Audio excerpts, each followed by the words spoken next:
Je commence. Commence. Salam alaikum. Salam. Merci à tous les Zoom spectateurs de votre écoute. Merci au docteur Bouchiri pour son excellente présentation. Et merci aux organisateurs de la SPE qui m'ont permis, qui me permettent de vous présenter la dermatite atopique du point de vue du pédiatre de vie. Donc, il m'a paru important de vous parler de la dermatite atopique parce qu'elle présente un problème majeur de santé publique, car elle a coûté à l'État américain en 2004 4,225 milliards de dollars, alors que son coût en 2002 était estimé à 3,8 milliards de dollars. Et d'autant plus, en outre, elle nécessite une prise en charge précoce, appropriée et pluridisciplinaire. Son épidémiologie est mal connue au point de vue mondial, mais on sait qu'à peu près, dans les pays qu'elle a triplé ces 30 dernières années, et dans les pays industrialisés, à cause de l'urbanisation, de leur mode de vie et des facteurs environnementaux. Sa prévalence dans certains pays européens est estimée entre 15 à 30% chez l'enfant, contre 2 à 10% chez l'adulte. En France, on estime 10% chez l'enfant, 5% chez l'adulte. Et en Algérie, dans une étude en 2010, sa prévalence était de 5,37, contre en 9 à 10% Tunis et 8 à 23% Tunis dans l'étude ISAC de 2007.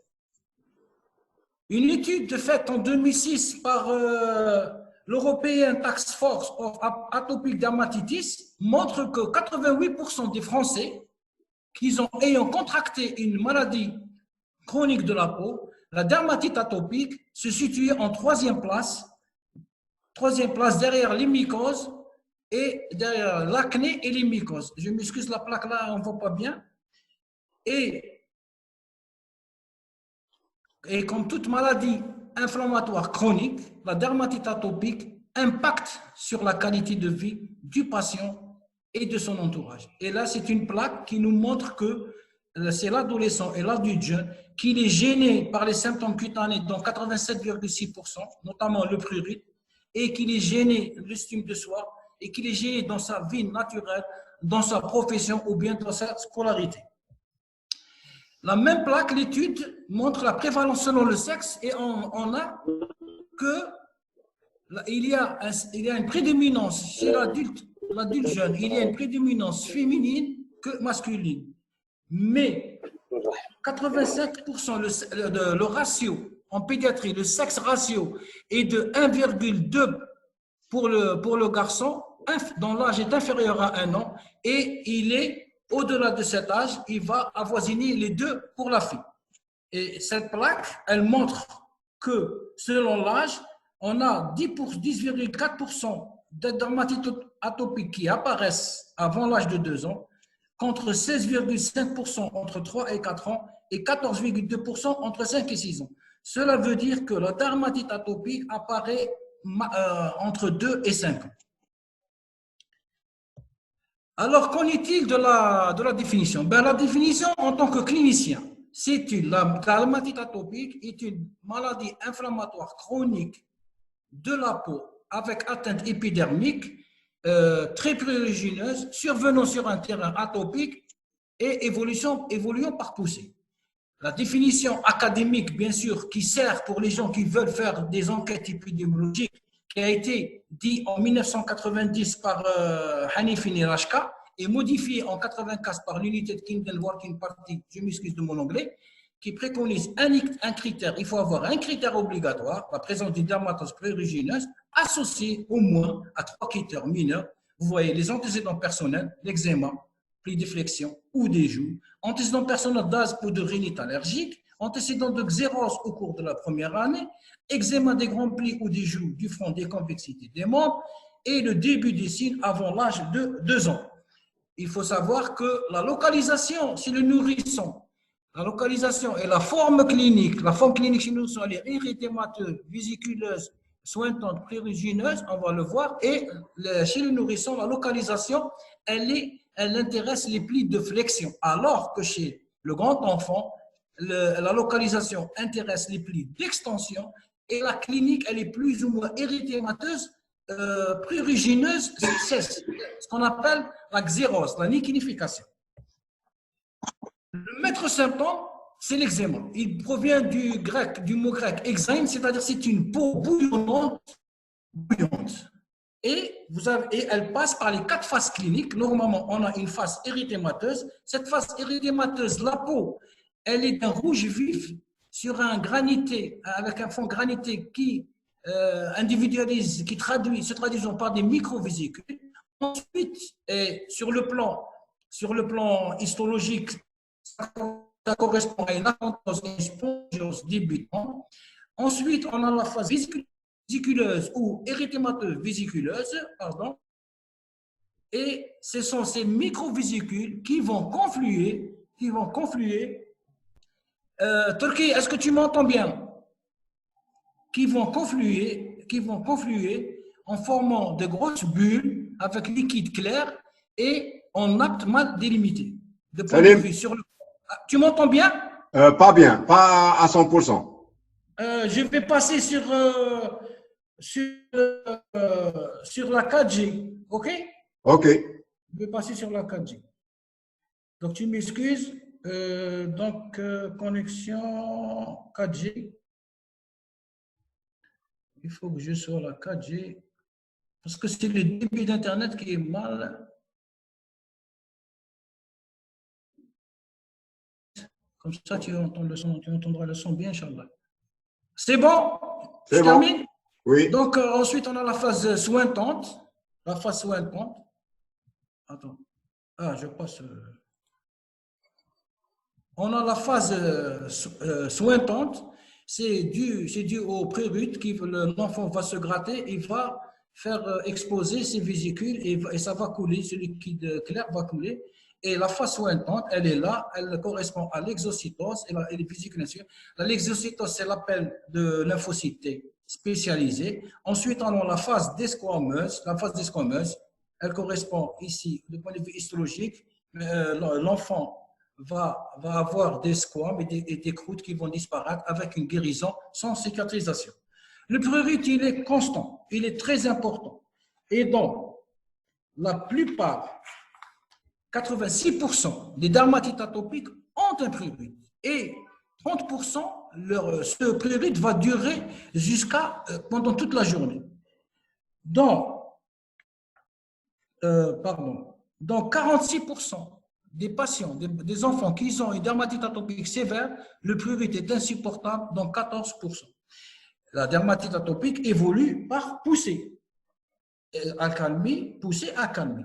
Et vous aurez 50% de dermatite atopique chez l'enfant de moins de 2 ans, moins de 5 ans, qui vont disparaître, contre 80% qui vont guérir à l'âge de 18-20 ans, alors que seulement 10% vont persister à l'âge adulte.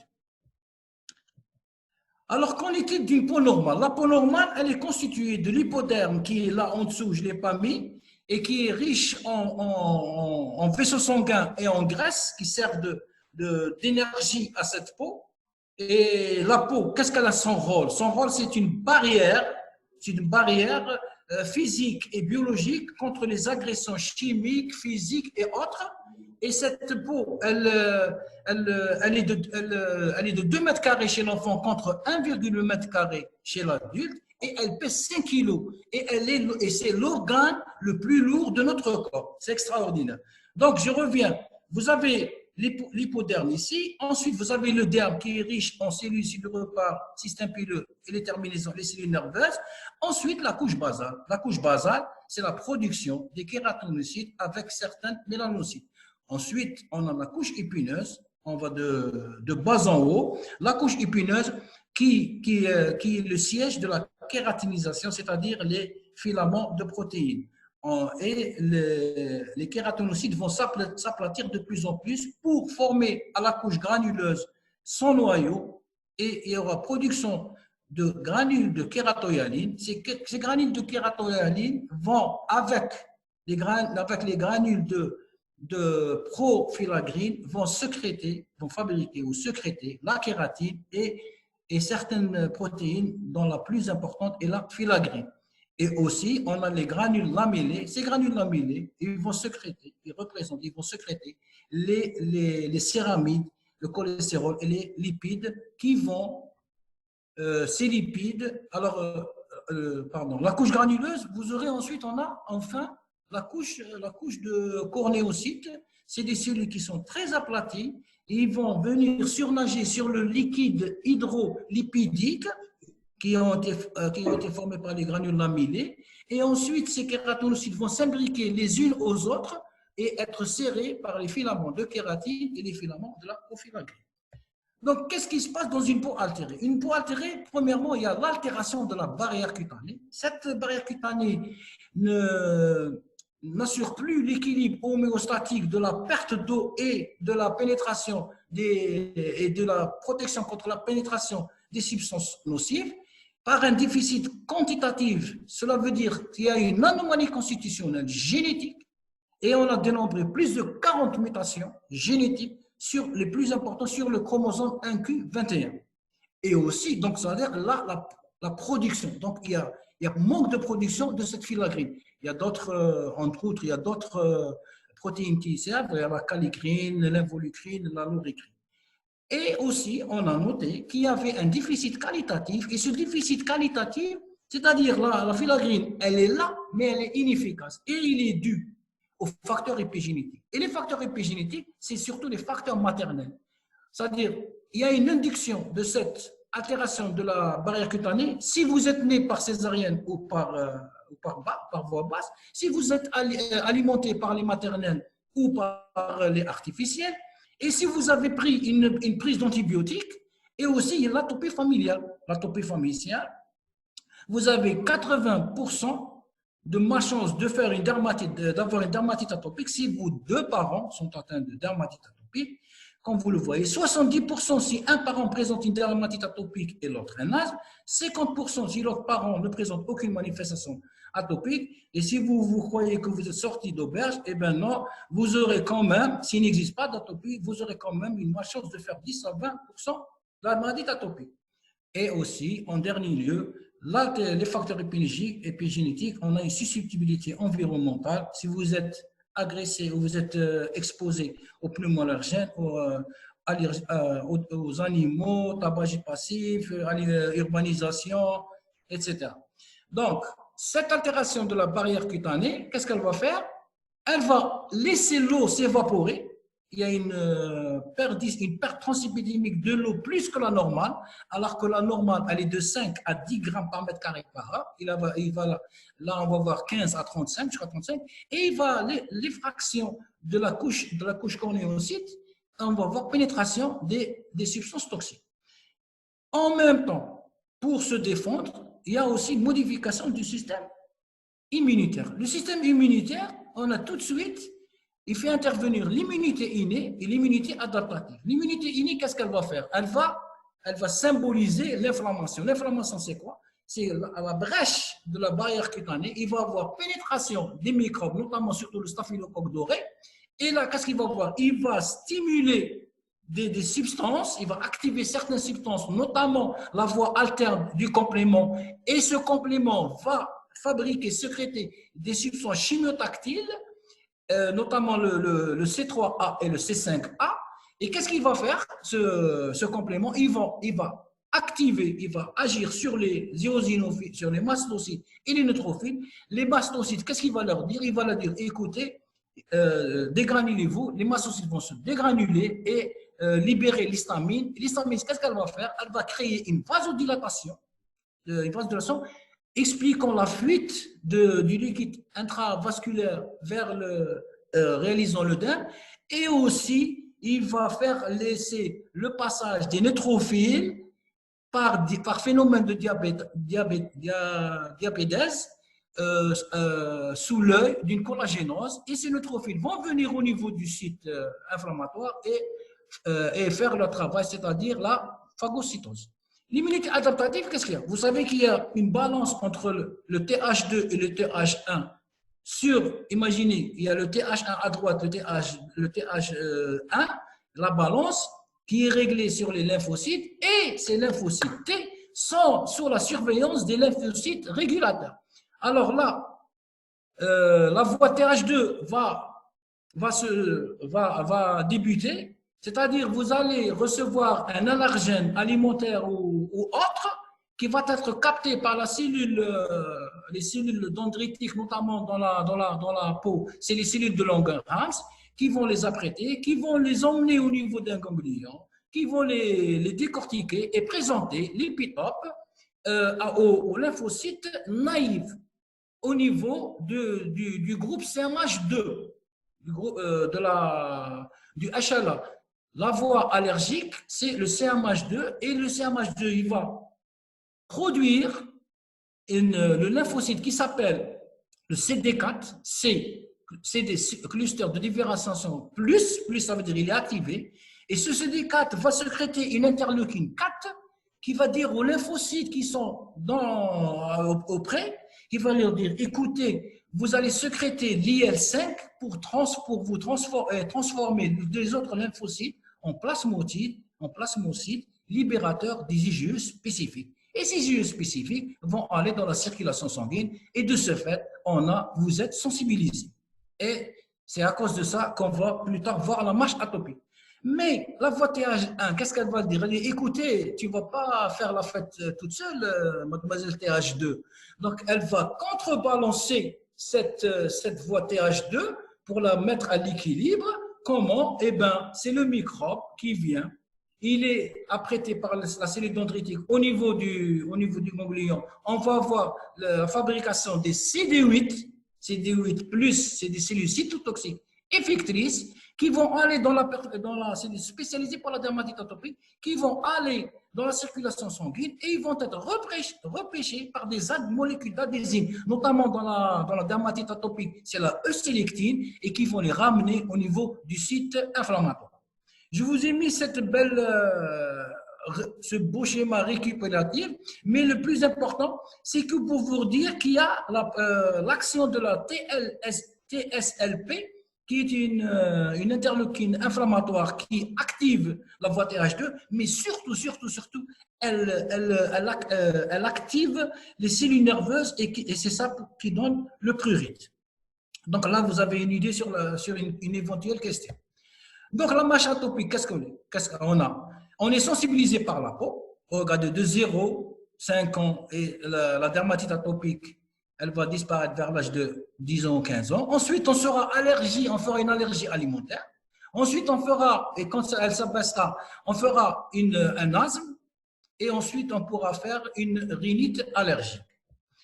C'est vrai. Avec quoi peut-on confondre la dermatite atopique? Eh bien, on ne peut pas la confondre avec on soulève le diagnostic de dermite séborrhéique Lehner-Moussos, qui, le diagnostic est facile, c'est des lésions croûteuses graisseuses, bicéphaliques, inférieures à 30 mois, peu prurigineuses. On peut la confondre avec la gale, mais la gale, la localisation, elle est généralisée. L'érythémateux croûteuse et le signe pathognomonique, c'est le prurite familial.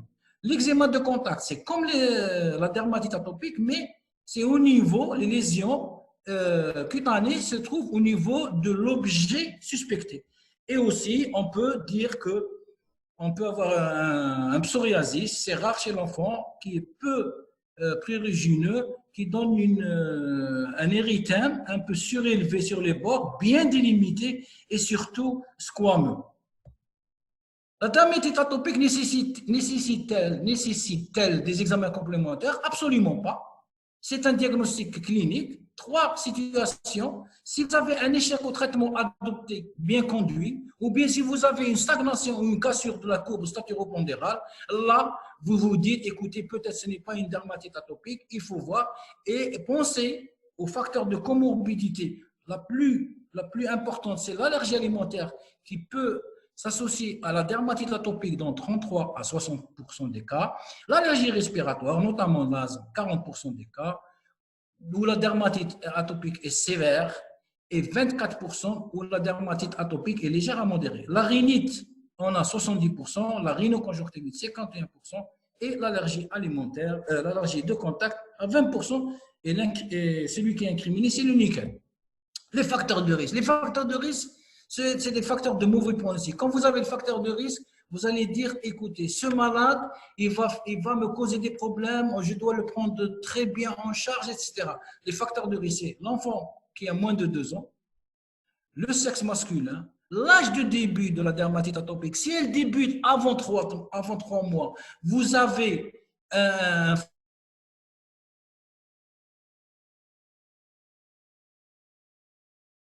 un facteur de risque, vous avez le risque de faire 5,7 fois de dermatite par le SCORAD, et aussi,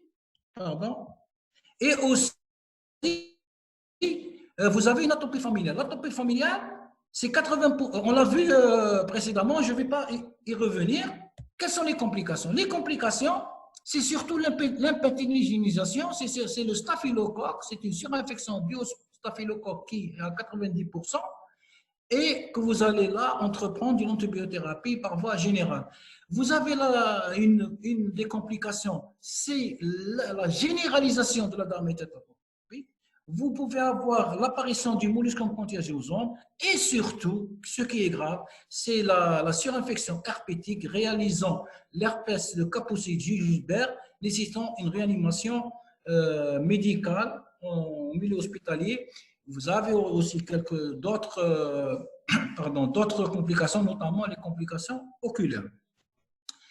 Alors, on a fait le diagnostic. Maintenant, il faut la classer pour adapter le traitement. Je vous ai mis le lien pour savoir où chercher comment la classer. Les scores, il y en a beaucoup, il y en a plus d'une dizaine, mais les plus importants, les plus utilisés, c'est le SCORAD et le PO-SCORAD. PO-SCORAD, c'est patient orienté SCORAD. C'est un logiciel qui va mesurer l'intensité des symptômes. Les symptômes, on a vu dans la clinique, c'est l'érythème, c'est les vésicules, c'est le suintement et c'est les squames. Et là, vous avez le stade 1, stade 2, stade 3, stade 4. Vous allez les noter, ensuite reporter sur le logiciel. Et il mesure aussi l'intensité de l'étendue, mesure l'étendue de cette maladie. Vous allez les numéroter, les scoter, et ensuite, il mesure le ressenti du malade. Le ressenti du malade, il est mesuré sur le prurite et sur le réveil nocturne.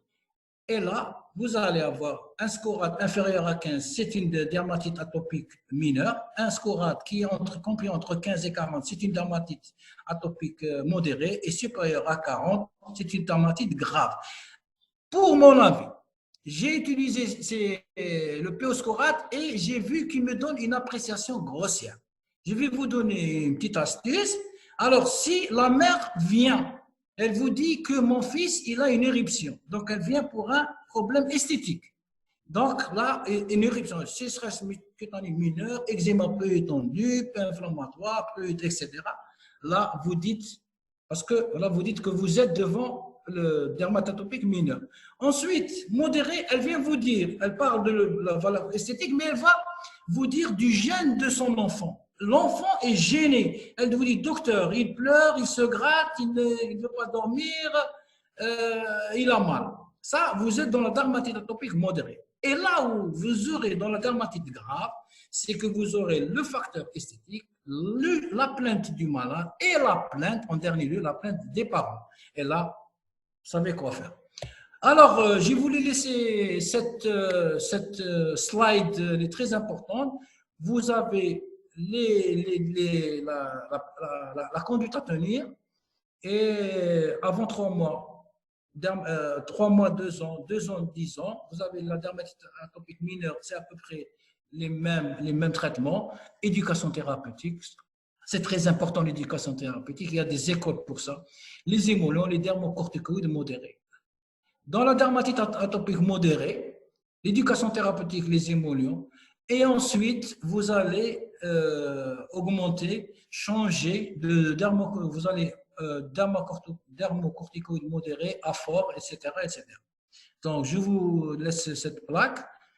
Et ensuite, oui, pour faire, vous avez vu, l'éducation thérapeutique vient en premier lieu. Pour faire une éducation thérapeutique en premier lieu, il faut avoir des connaissances et des compétences. Les connaissances, c'est connaître les mécanismes de la maladie, le mode de fonctionnement des traitements, le rapport bénéfice-risque, facteurs aggravants. Et les compétences pratiques, savoir utiliser les traitements locaux de manière optimale, reconnaître les lésions cutanées, adapter le traitement au stade de la maladie, savoir reconnaître une complication infectieuse, savoir réaliser une auto-évaluation de la gravité à l'aide d'un score. Et là, je vous conseille de vous diriger sur le site de la Fondation de l'eczéma de Pierre Fabre et vous avez tous les éléments ludiques pour réaliser votre compétence pratique. Et enfin, vous devez avoir les compétences relationnelles, savoir expliquer la maladie à son entourage, savoir à qui s'adresser en cas de complications ou de difficultés psychologiques. Voilà la classification des dermocorticoïdes selon leur puissance qui est réalisée par leur vasoconstruction selon le test de Mackenzie.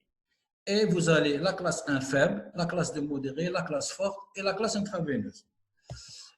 Les émollients, très important. Les émollients, c'est des émulsions. Bon, qu'est-ce qu'ils vont faire les émollients? Ils vont ramener à la peau de l'eau et des huiles. On a vu les lipides. Et il y a plusieurs émollients, et vraiment, c'est extraordinaire. Même dans leur composition, ils changent. Alors, les émollients, qu'est-ce qu'ils ont fait? Ils ont pris des émulsions, c'est-à-dire ils ont plus vous mettez de l'eau que de l'huile. Alors, l'huile, le sérat, c'est de rien que de l'huile. Et en allant pour les peaux sèches, et en allant et en descendant vers le lait, la proportion de l'eau et de l'huile, elle diffère. La bombe, vous allez avoir plus de l'huile que d'eau. La pomme, un peu moins. L'émulsion équilibrée et le lait, vous allez avoir plus d'eau que de lait. Les émollients, qu'est-ce qu'ils rapportent? Ils rapportent, alors, au niveau des émollients, il y a des émollients qui vont retenir l'eau, et notamment l'urée et le glycérol, je pense que mes souvenirs sont bons. Et il y a des émollients comme la vaseline qui vont faire un pansement occlusif pour éviter que l'eau s'enfuit. Le meilleur émollient est celui que votre peau tolère le mieux. Il est appliqué régulièrement, on va le voir, et sans parfum. Les autres traitements, je ne voulais pas m'étaler sur les autres traitements parce que c'est un point de vue dermatite atopique, point de vue d'un médecin de ville. C'est-à-dire, nous, on donne l'éducation thérapeutique, les émollients, les dermocorticoïdes modérés à fort, et s'il y a un problème, on l'adresse à un spécialiste. Inhibiteur de la calcinurine, le tacrolimus ou le pimecrolimus, les antihistaminiques, les anti-infectieux ou antiviraux, antibiotiques, antiseptiques, la photothérapie, les immunosuppresseurs, l'alimentation, vitamine D, les maternelles, les artificiels, probiotiques, prébiotiques, biothérapie, conseil hygiénique. Enfin, je vous donne un algorithme qui est un peu vieux, mais que j'utilisais et ça m'a fait du plaisir à me réactualiser et j'ai découvert d'autres choses. Donc, pour les émollients, vous faites une application à 2 fois par jour par la méthode de la phalangette. Et vous faites l'éducation parentale, les bains quotidiens pas trop chauds ou de courte durée, les évictions des facteurs déclenchants, le soutien psychologique. Et là, vous allez donner, au niveau de l'inflammation, vous allez donner des dermocorticoïdes inférieurs à 2 ans, classe 1 sur le visage et classe 2 sur le corps, 2 à 3 ans, classe 2 sur le visage et sur le corps, et 10-12 ans, classe 2, voire classe 3 sur le corps. Et ensuite, qu'est-ce que vous allez faire? Eh bien, vous allez dermocorticoïdes, vous allez donner 2 à 5 jours, 2 fois par jour, jusqu'à disparition de l'inflammation. Et ensuite, vous allez, maintenant, ici, dans cette plaque, on dit qu'il fallait diminuer progressivement. Les recommandations actuelles, c'est une application par jour jusqu'à la disparition de l'inflammation et arrêter brusquement. Et les émollients, vous allez mettre 2 fois par jour. Alors, le traitement pendant 3 semaines, 2 fois par jour pendant 3 semaines, et ensuite, parmi le reste des 6 semaines, vous allez mettre 2 fois par semaine. C'est une fiche technique qui est bien, mais je vais faire une fiche technique pour la dermatite atopique et j'invite les gens qui sont intéressés par la dermatite atopique de s'inscrire sur le site et de me rejoindre dans le groupe de la dermatite atopique et on pourrait faire, cette fiche technique, on pourrait faire même un programme d'éducation thérapeutique et on pourrait même, on a le Zoom webinaire, mais on aura le Zoom réunion et on pourra, qui prend 25 participants, une durée de 40 minutes, on pourra faire des présentations ou des présentations de conférences comme celle-ci ou des présentations de cas cliniques. Et je vous remercie de votre attention.